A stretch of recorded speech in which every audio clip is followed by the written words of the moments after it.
2 adolescentes são presos por tráfico de drogas e porte ilegal de armas. O vereador quer plantio de árvores nativas na área urbana em Valadares. E o escritor e professor valadarense Bispo Filho conta em livro a relação de 2 amigos da região de São Raimundo. O Jornal das 7 começa agora.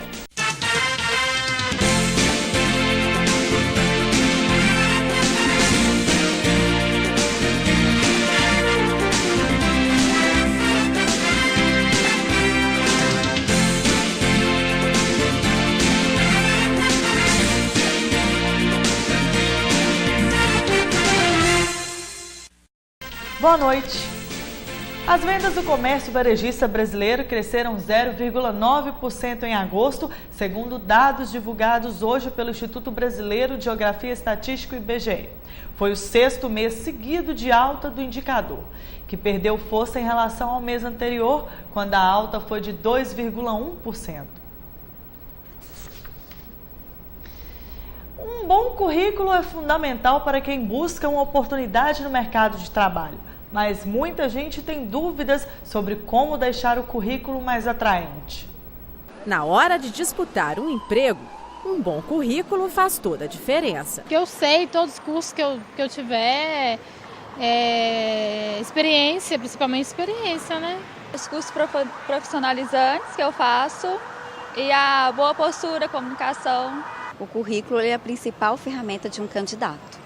É ele que apresenta este candidato para a empresa, para uma possível oportunidade. O documento bem feito não é sinônimo de vaga garantida, mas é uma etapa importante no primeiro contato com qualquer empresa. Algumas falhas bastante comuns podem, na verdade, colocar tudo a perder. Segundo especialistas em recrutamento, 65% dos currículos são eliminados por um único detalhe: erro de português. Informações irrelevantes que só servem para dar impressão de volume.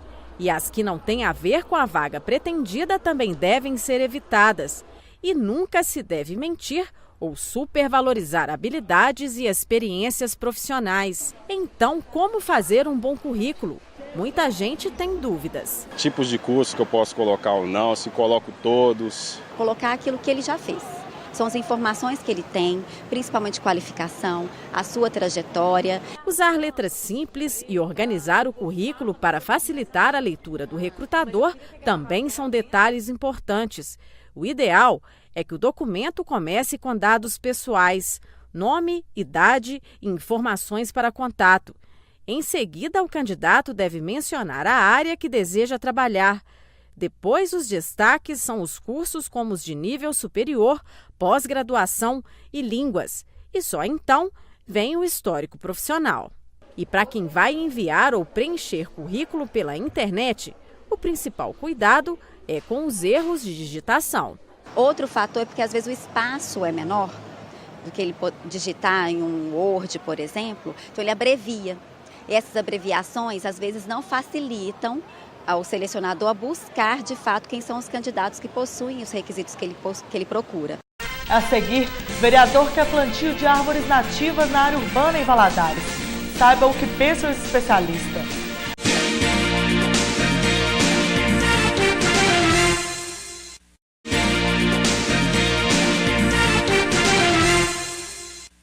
Dois adolescentes de 16 anos foram apreendidos ontem à noite no bairro Vila Parque, Bituruna, acusados de tráfico de drogas e porte ilegal de armas. Na casa dos adolescentes foram encontrados drogas como crack, maconha e um revólver. Eles foram encaminhados para a delegacia da polícia. O problema comum em toda a cidade: raízes de árvores que invadem as calçadas e uma dúvida entre os moradores: o que fazer? Para especialistas, é preciso saber quais espécies de árvores plantar em determinados lugares. O vereador da cidade conseguiu aprovar um projeto de plantio de árvores nativas na área urbana. Mas os especialistas dizem, mesmo assim, é preciso avaliar se a espécie escolhida vai ser mesmo adequada.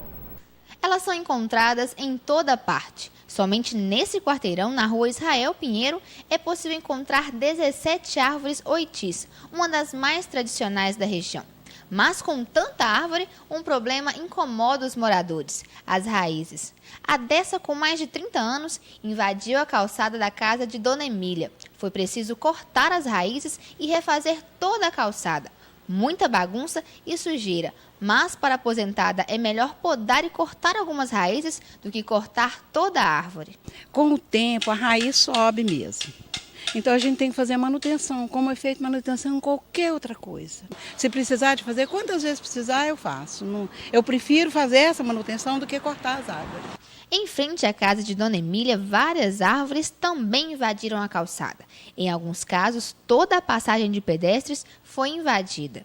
Tem que preservar, a não ser que a árvore já esteja danificada, correndo risco de cair, quebra de galhos, mas uma árvore boa, com uma boa sombra, tem que conservar. Deve ser podadas, muitas delas, né? Deve ser podada elas, e também aquelas que são muito velhas, né? Cortar e plantar outros lugares.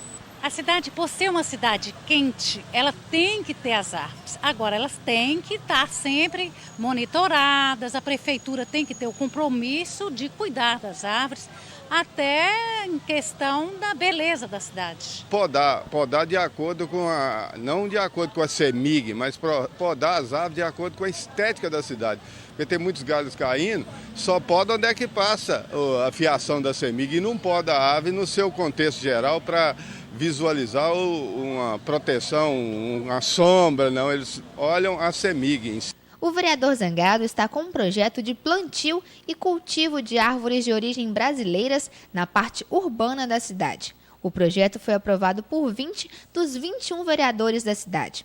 Às margens do Rio Doce, na calçada da ilha, algumas árvores já foram plantadas. O projeto foi da árvore espinhosa e venenosa na cidade de Governador Valadares. Nós temos vários problemas na cidade com as pessoas idosas e crianças que translidam, né, na cidade e que não encosta a mão, escorrega ou esquece, bate a mão na árvore e machuca. Então nós estamos muito preocupados com a população de Governador Valadares e região. Então, graças a Deus, já está em andamento. Por exemplo, a Ilha dos Araújos já está sendo arrancada as árvores que espinhosas e venenosas, também as plantas já estão sendo destruídas e já vai ser plantado pelo outro projeto que a gente caminhou pela Câmara, que é o projeto da árvore do cultivo brasileiro, né? Então, acho que é muito importante e que vai ser votado pela prefeita. Outro problema é que a maioria dos oitis atrapalham a iluminação e a fiação nas ruas. Mas, para os valadarenses, o corte das árvores é a última solução. A melhor ideia seria podar as árvores a cada 6 meses. A seguir, cerca de 500 mulheres são esperadas para o exame de mamografia na programação do Outubro Rosa em Valadares. A gente volta em instantes.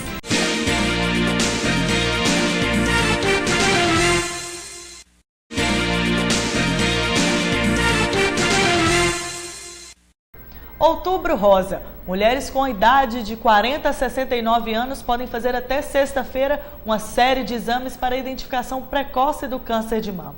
A unidade móvel da Secretaria Estadual de Saúde está de plantão na Rua São João, número 344, próximo ao Hospital Municipal. A estrutura permite a realização de mamografias.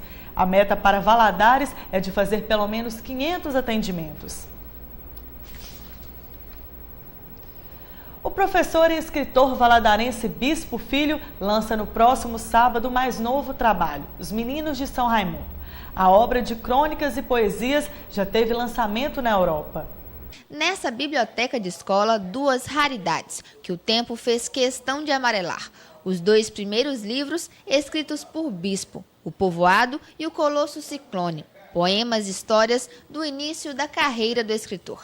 Agora o professor se prepara para o lançamento do mais novo companheiro de cabeceira, Os Meninos do São Raimundo. Nós pensamos em 3 possibilidades internacionais, graças aos contatos que principalmente o Roberto Lima tem. E a Europa, ela é um ambiente assim, que traz para o nosso livro, agrega um certo peso, né? Graças a Deus o lançamento lá foi um lançamento bacana, as pessoas prestigiaram, principalmente na Espanha e em Portugal. E então nós planejamos fazer esse lançamento inicialmente fora, para que quando nós fizéssemos aqui na cidade, a gente já tivesse um certo burburinho construído em torno do livro, né? E graças a Deus isso vem acontecendo. O livro é a parceria entre o escritor Bispo Filho e o jornalista e também escritor Roberto Lima. Os Meninos de São Raimundo nasceu através das próprias histórias dos dois amigos moradores do bairro São Raimundo. Nós começamos escrevendo poesia, né? Na adolescência, a gente escrevia. É uma época assim de grande derramamento que a gente tem. Então foram assim enxurradas de versos na adolescência. E desses versos surgiu um primeiro projeto que foi o lançamento de um livro quando eu tinha 17 anos, que é o Colosso Ciclone. É um primeiro livro que nós lançamos. E aí, na sequência, veio logo essa ideia, esse projeto de fazer um segundo livro. Bispo morou durante 10 anos nos Estados Unidos. Lá foi professor de literatura brasileira e reencontrou o amigo Roberto Lima. O projeto Os Meninos do São Raimundo começou naquela época. Foram quase 3 décadas de preparação até a ideia sair literalmente para o papel e chegar às lojas. Foi bacana, foi uma experiência muito boa. Primeiro porque não foi um livro que a gente sentou, né, para fazê-lo, né? É um livro que ele ganhou corpo espontaneamente e depois ele se aliou a um determinado projeto que era antigo, que a gente já tinha, né? Que é esse livro. Então são poemas escritos ao longo dos últimos anos, principalmente, a minha parte, né, falando, e na parte do Roberto também. A maioria das crônicas são crônicas que não são muito antigas, né? Passara por ali outras patas acirrando pedestais, controlando dores como bens capitais. E a voz rotunda do osso, a meio palmo de chão, diz que o amor não deve ser fosso, nem posse para o inestimável coração. O lançamento do livro do professor Bispo Filho em Valadares acontece no próximo sábado, às 8 da noite, no Teatro Atiaia. E o Jornal das 7 fica por aqui. Para você, uma boa noite e até amanhã.